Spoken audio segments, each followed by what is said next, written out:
I arrived in Sydney in 1955 to teach at Xavier Junior College. I've been there all my professional life. Brought a wife and a child at the time, but we've had our family here and they've pretty much grown up and left home. So that's who I am, and I continue. Born in St. John, New Brunswick, March 1928. Puts me in at 82 years of age, and went to school in St. John, and then went to university at St. FX and Laval University. Received my doctorate at Laval. My degree at St. FX was in chemistry, and at Laval I specialized a bit in wood chemistry, the chemistry of wood. I had just finished my doctorate, and I received a letter from Dr. McClellan, who was the principal of the college, saying that Elmer Britton who taught chemistry and mathematics here, was taking a year or two off to advance his studies. Asked if I would fill in for that time. When we arrived, the college was all in the one building, the Lyceum, but the student enrollment just exploded, not because of me, but it caught on in the area. So they needed two people when Elmer came back. So I stayed on and taught there for 30-some years. The parish that owned this church, Sacred Heart, didn't know what to do with it.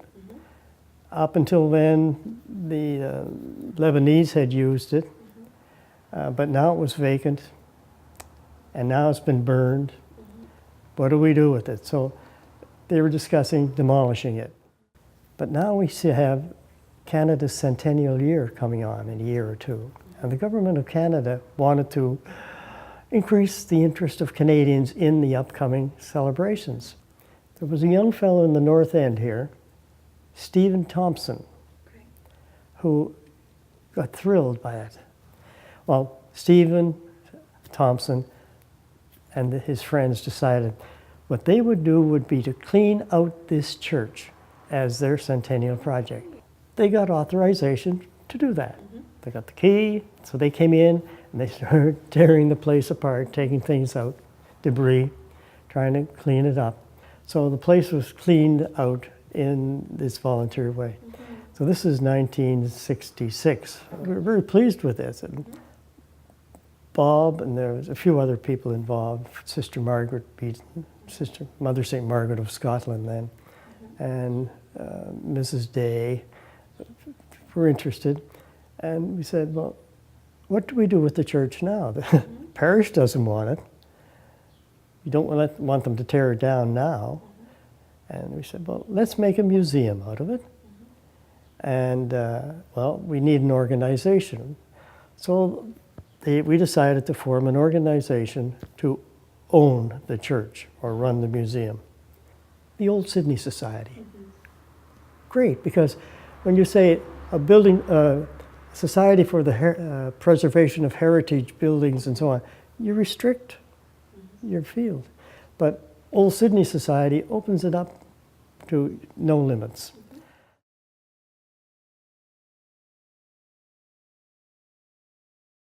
It was rather interesting. In the very earliest days of work here, Bob Morgan and his wife Barbara, God love her, were out working on the fence back there, straightening it up and painting it. The lady who owned Cosset House came over and said, why don't you do something to Cosset House? It's the oldest house in town, you know? But then when Vince McLean became a member of the legislature, he put in the word that the province should purchase Cosset House. And the arrangement was that we would run it for Cosset House. They'd pay part of the salary for a curator and the cost of the arrangements they have. So they purchased that. Another house that we had looked at, but again, you can only do so much at a time, was Joe's house. And the lady who eventually purchased that, Joan Harris, took that on as her pet, and she purchased it, but she gave it to the Old Sydney Society. So the Old Sydney Society owns it and leases it to the Joe Society group, and they run it as a museum. Okay. We don't interfere with them like other people don't interfere with us.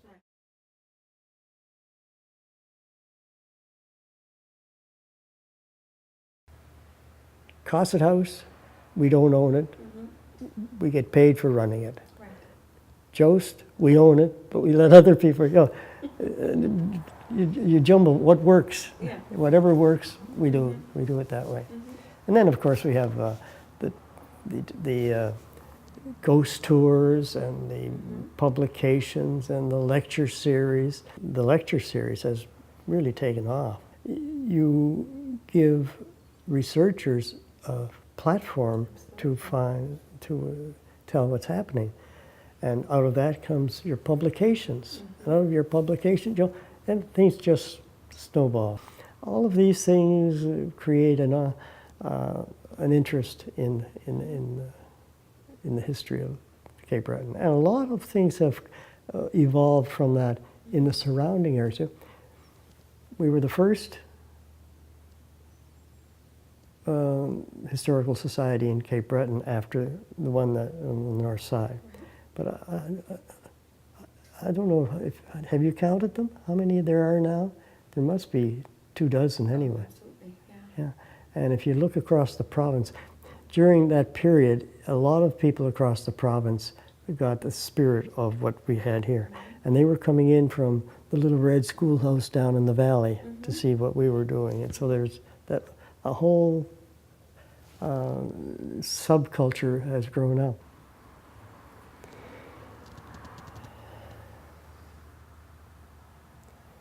Bringing people together to accomplish modest sometimes, major other times, undertakings.